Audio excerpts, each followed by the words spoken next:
In the name of the Father, and of the Son, and of the Holy Spirit. Amen. Do not be afraid. 3 times.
Carol and I are having a disagreement, a major disagreement that we can't resolve. And I need 2 people in the congregation to come with me and show her the errors of her way. It says in the Bible, right? That's what you're supposed to do. I'm making this story up, okay? We're all good. But that's the way it was. That's what it says in Matthew chapter 18.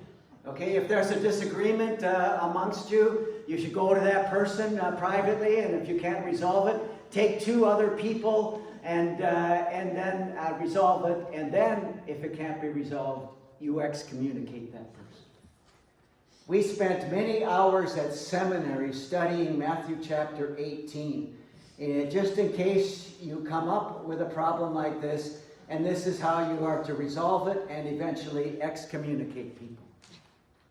I don't know if I should brag about this or not, but in 46 years of ministry, I've never excommunicated anybody. Any volunteers? Yeah, right, okay. I have shared this before, but it's with great pride that my ancestors in Wisconsin started the first Lutheran church in Wisconsin. And ironically, Carol's ancestors started the first Lutheran church in Saskatchewan. How many people can say that, right? Not too many. But when I looked through the family history as I was preparing a report for school, and I saw with great pride that of the first 20 members of church council at Freistadt, Trinity Lutheran Church in Freistadt, Wisconsin, 6 of my ancestors were on the board. Great pride. I was very proud of that. And then a couple of years later, the new pastor from Germany came, and he excommunicated all of my family members. They didn't agree with the direction he was heading. Ship them off. You can see that this isn't necessarily the best way to resolve conflict, right? And unfortunately, we're not very good at resolving conflict. And I think we have to become better at resolving conflict. There's nothing worse, and I've seen it. My brother and his son are estranged, and my brother says there isn't a minute of the day that goes by that he doesn't feel that hurt and that pain. That's the truth about family conflict and being unable to resolve conflict. It hurts everybody, and we don't know how to resolve this.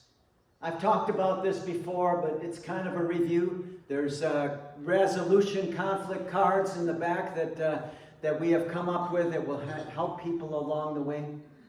But there's one major problem with resolving conflict. And people have to understand this. Not everybody sees the conflict the same way. If they did, right? If we are the offended person, that person should know the pain that they have caused, and they should come crawling to us on hands and knees, tears streaming down their faces, begging us to forgive them. That's not going to happen. It never happens, or rarely happens. People see the problem differently. Just as when people witness an accident, right? You'll ask 10 people what happened, you'll get 10 different responses. People see things differently. They understand things differently. A lot of the conflict that I've come across is families and inheritance and money.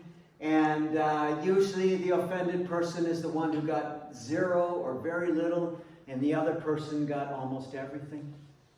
Occasionally, I've run into people who have gotten everything. And they see things much differently than the offended person. And so they're not ready to come forward and to apologize and to make amends. We have to understand this, that in any conflict or problem, we almost always see ourselves as the offended person. But we have to understand the other person does not see things the same way. They see things quite differently.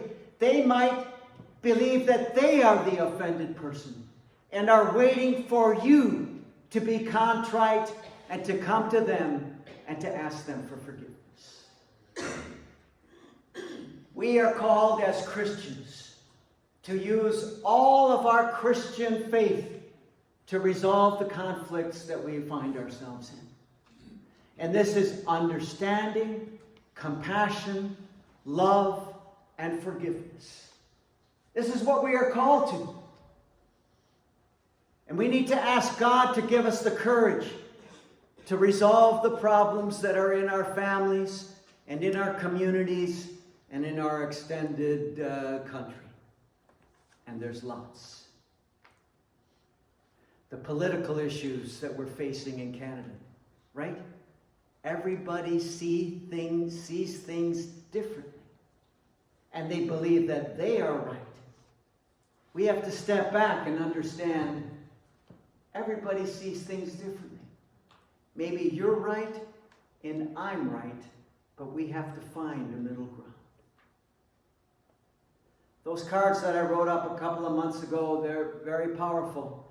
And it's us taking the powerful way to resolution. And that doesn't mean stepping in and saying, you're wrong, admit it, and I'll forgive you. It means saying, maybe I have hurt you. Maybe somehow my actions have been interpreted much differently than what they were intended.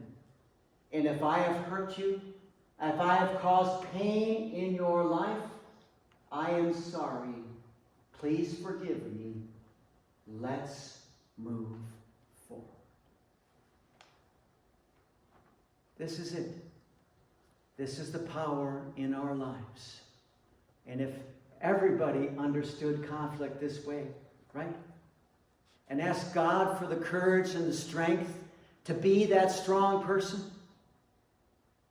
My dad, with all of his faults, he always said to me, it takes the stronger person to admit that they were wrong, even if they know they weren't wrong.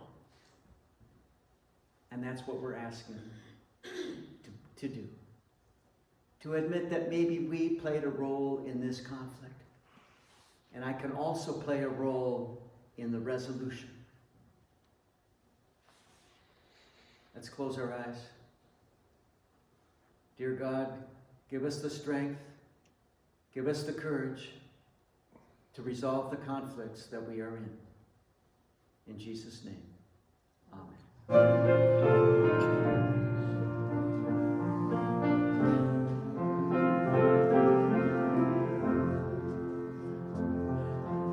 What a friend we have in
soul.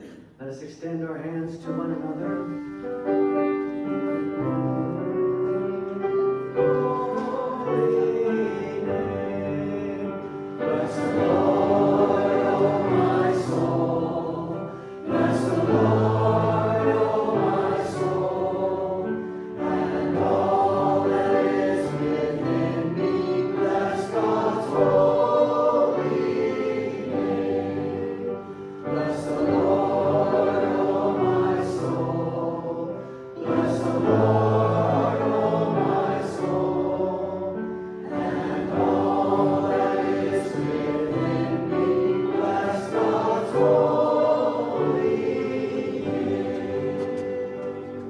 Go in peace, serve the Lord.